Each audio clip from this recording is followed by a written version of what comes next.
I went to Hospital ng Maynila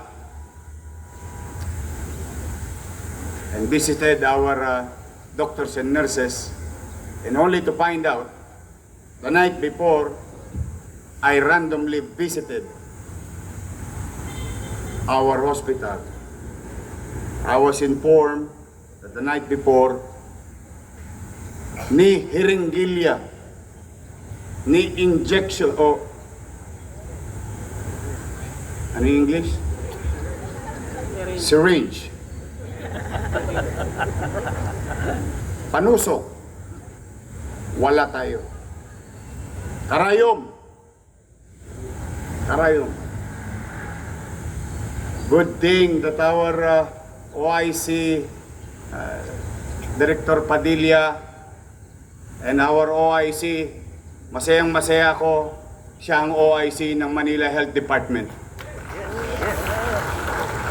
Sa Manila Health Department, wala na mga api sa inyo. Wala na sisigaw-sigaw sa inyo. Hindi na rin kakabahan. Yung ibang individual dyan, nakapag-emergency purchase.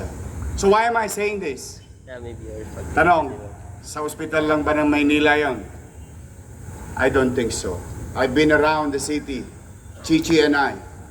Ang reklamo ng taong bayan, ang meron lang tayo sa ospital, Togmolodon, Yakapsul, at Kispirin. At Simangot. Health centers, wala rin. Dahil lamang sa kagustuhan ng ilang individual.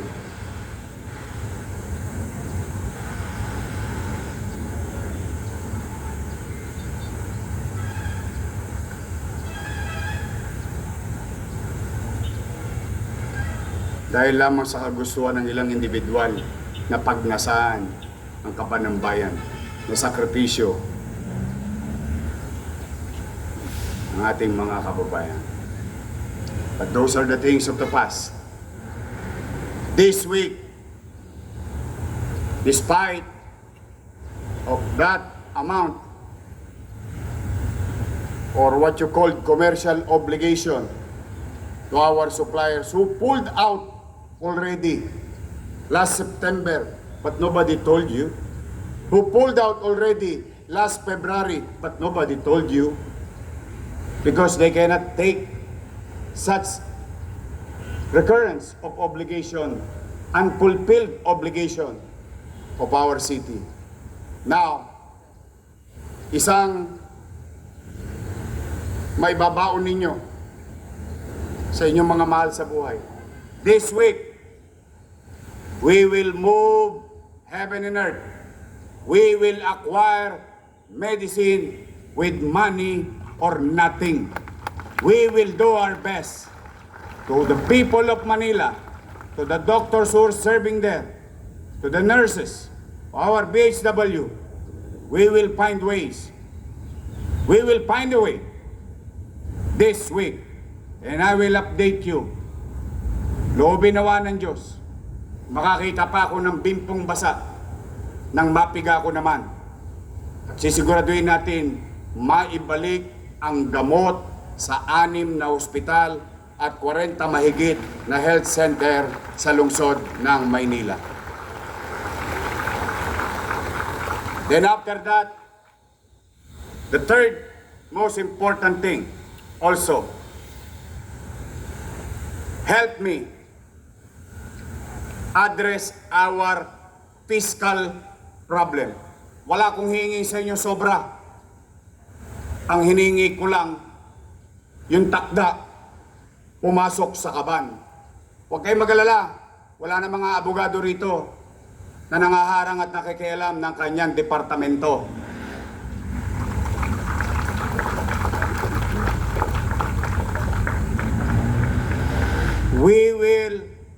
You will operate as a department, not being run by 1, 2, or 3 person higher than you.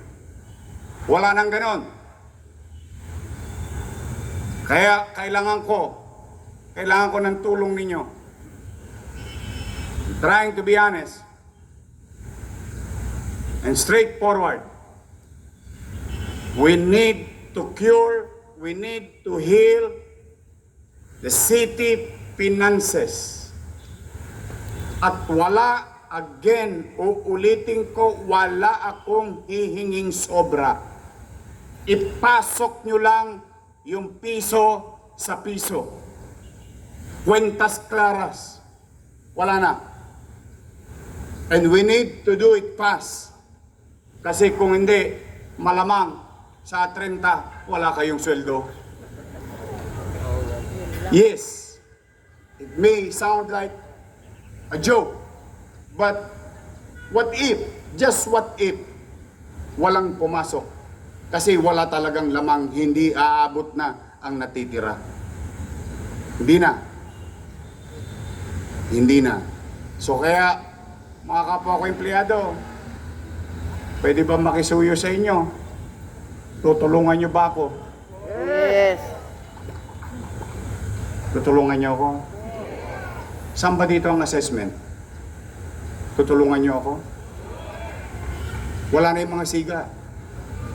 Wala na, maniwala kayo. Wala na mga api sa inyo. Isa lang ang boss. Lagi, isa lang ang boss ng opisina. Hindi maraming boss. Kaya pag may nakialam sa inyo dyan, halimbawa, city administrator, secretary to the mayor, sabihin nyo sa akin, tapos na yung mga panahon ng pang-aabuso ng city administrator o secretary to the mayor sa inyong opisina. Wala na. Sino dito yung sa zoning? Wala na rin. Mag-iingat kayo. Pinabantayan ko kayo. Pinangako ko yan sa isang matanda. 50 square meter. Nag-a-apply na zoning. Hinahataw ng empleyado. Nangutang sa pag-ibig ng 600,000 yung kanyang anak. Ang hinihingi ng City Hall, 500,000. I'm telling you straight. Marami kayong piniyak. Gusto ko bangon natin ang puri natin. This is your chance. Do it with me.